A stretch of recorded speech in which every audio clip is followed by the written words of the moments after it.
Hello, glorious goddess. How are you today?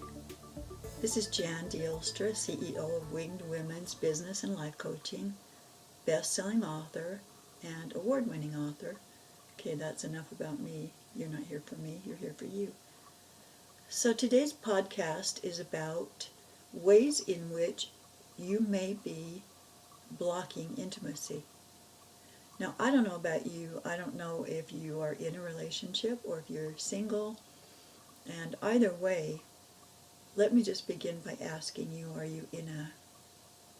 is your relationship, if you have one, a very connected, intimate relationship built on self-trust and security?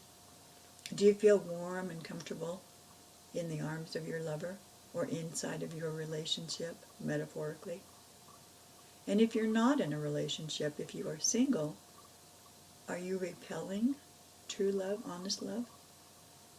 Are you looking in all the wrong places? Have you given up? What are the messages that you give to you about love? What are the messages that you give to yourself about partnerships and relationships, about the other person?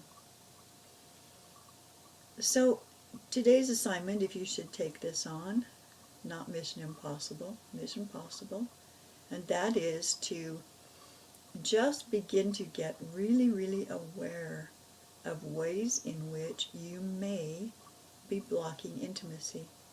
It's very, very, very, very common, and the ways that intimacy is blocked are even more common. They're so common that they're subtle. We don't even recognize them most of the time.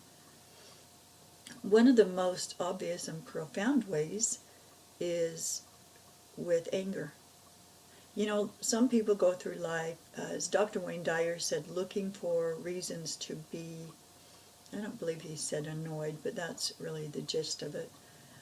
So if you find yourself looking for reasons to be annoyed, then you may want to ask yourself, are you using that behavior as a means of keeping yourself distant from being in a really true contact with someone? And maybe you do that as self-defense. I'm not going to blame you. I don't want there to be any judgments here, just self-awareness. If you isolate yourself, if you're out there on social media, but when it comes to real contact with people, you hide and cower in the corner. If you're afraid of crowds, if you're afraid of people, if you're afraid of intimacy, if you know that you can only go so far in a relationship, just take a look at it. Take a look at where you learned the messages. What are the messages that you learned about intimacy? Quite frankly, most of us didn't have really good role models about intimate relationships. It's like we kind of have to sift and sort and claw our way to the truth about what is a healthy relationship as defined by the self. So what works for me may not work for you. What works for you may not work for me. There's no judgment again. It just has to do with self-awareness. What did you learn about you? What did you learn about relationships? Excuse me, I need to take a sip of water here.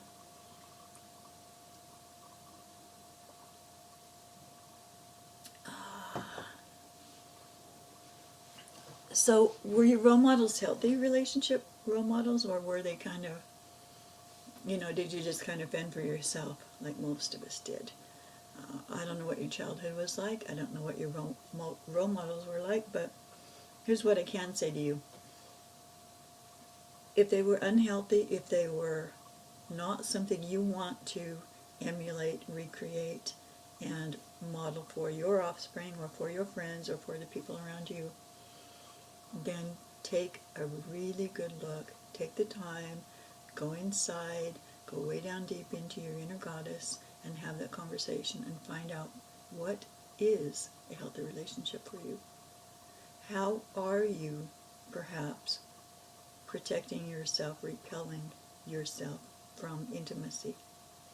Intimate relationships are messy. They're not always going to be perfect. Even when people say, oh, I've met my soulmate, well, perhaps they have. And I believe there are really some connections that are divinely ordained. That doesn't mean there's not going to be disagreement. That's not it doesn't guarantee it's not going to be messy at some point, because we are human, and we're here with this full spectrum of human emotions, aren't we? So just notice ways in which maybe maybe you nitpick at your partner, or um, maybe you just get annoyed. Maybe you have a habit of learned annoyance. Maybe you are addicted to the brain chemistry of anger. That's a very common element in our world today. People actually are addicted to the hormones, and so they create these little dramas in life, and I hope that's not you. And I hope it's not your partner's habit either. And if you are, let me just say this right now, right here, very clearly. If you are a victim, cease being a victim. That means if you're in a dangerous situation, I don't care what it takes, you get out. And if you need help, you call me. Got it? All right. Okay, well, that's it for today. This is Jan Dealster, www.jandealster.com, JANDEELSTRA.com. Come and find me. Come play in my playground. Okay, much love. Love yourself first. Okay,